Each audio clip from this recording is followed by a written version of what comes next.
I'm Darius Spearman and you're watching African Elements. In this video, we explore Black political power. What is to prevent Black people as a collective group from exercising power? How do the opposing ways in which we define freedom impact the political experience of Black people? All that coming up next.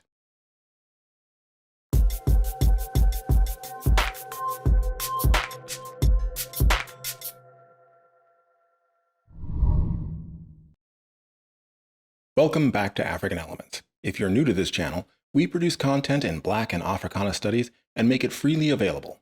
Visit us online at africanelements.org for educational resources and news articles updated daily. If you find this content useful, be sure to drop a like and hit that bell notification so that you never miss an upload. That said, let's dig in. Often used interchangeably, freedom and rights are critical ingredients in the exercise of power. The problem is that there's no universally agreed upon definition as to what freedom means.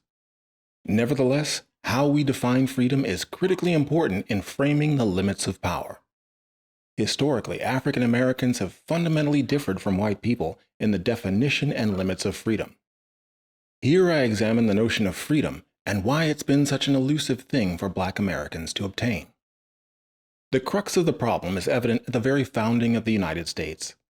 Many of those who sought freedom from British rule in 1776 were slave owners themselves.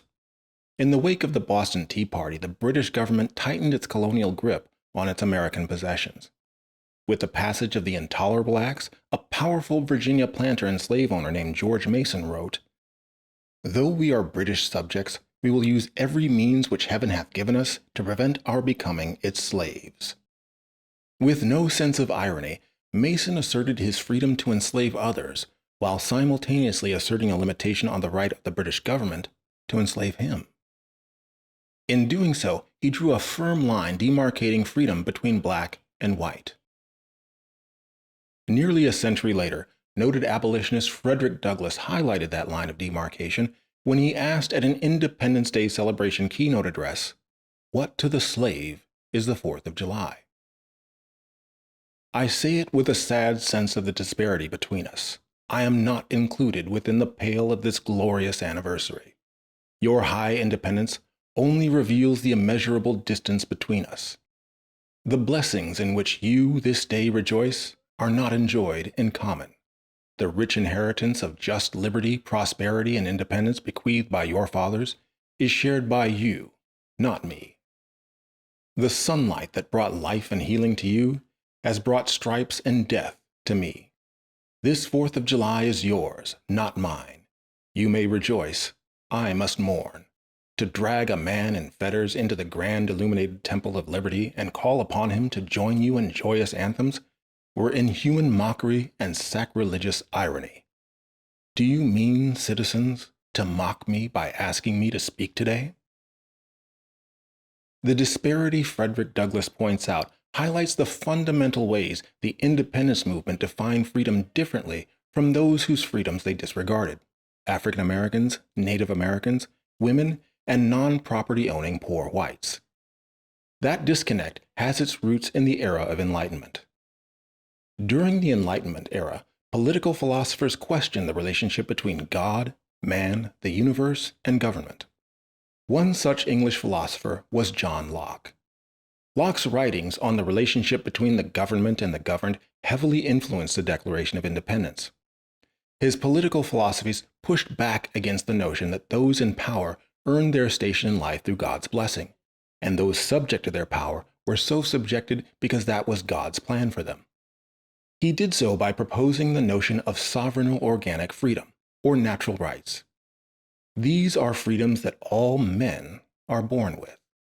Among those political rights are life, liberty, and the pursuit of property.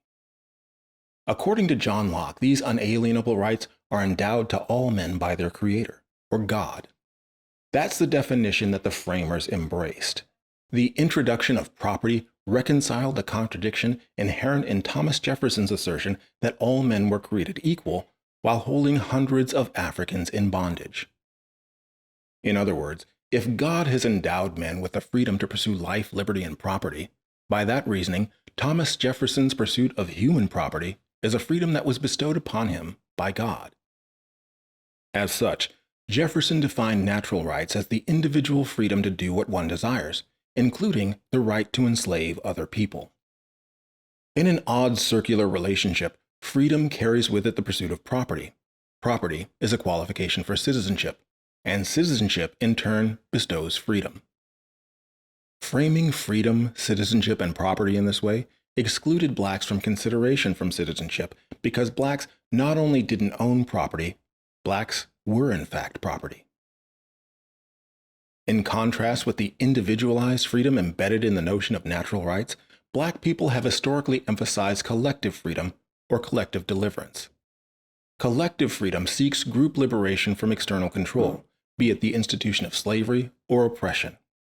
In pursuit of collective deliverance, black people have sought to expand freedom to the broadest possible extent. Embracing a universal definition of freedom contradicts the individual freedom that the American revolutionaries envisioned.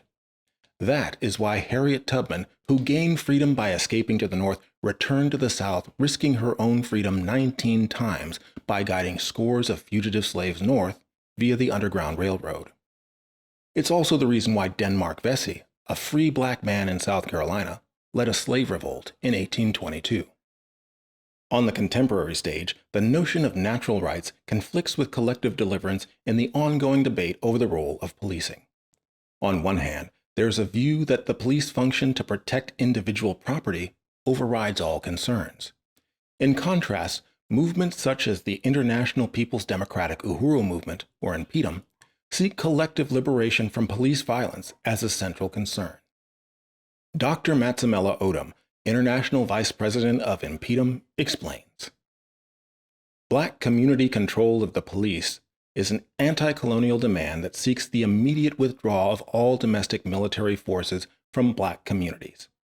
This democratic demand assumes the ability of black people to mobilize for our own security and to redefine the role of police so that it no longer functions as an agency imposed on us from the outside. In recent years, defund the police has become popular.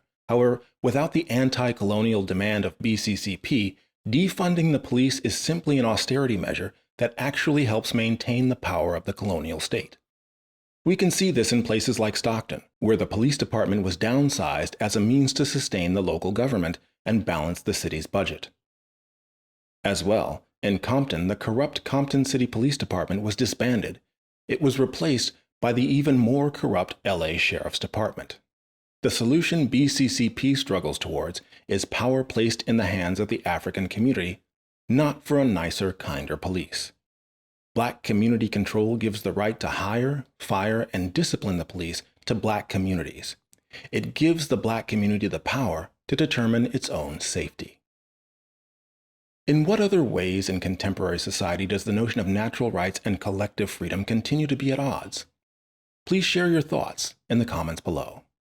I'm Darius Spearman, and if you'd like to support this content, consider joining our wonderful Patreon community. For as little as $1 a month, you can keep this content free for everyone. Thank you for watching, and until next time, I'll see you in the comments.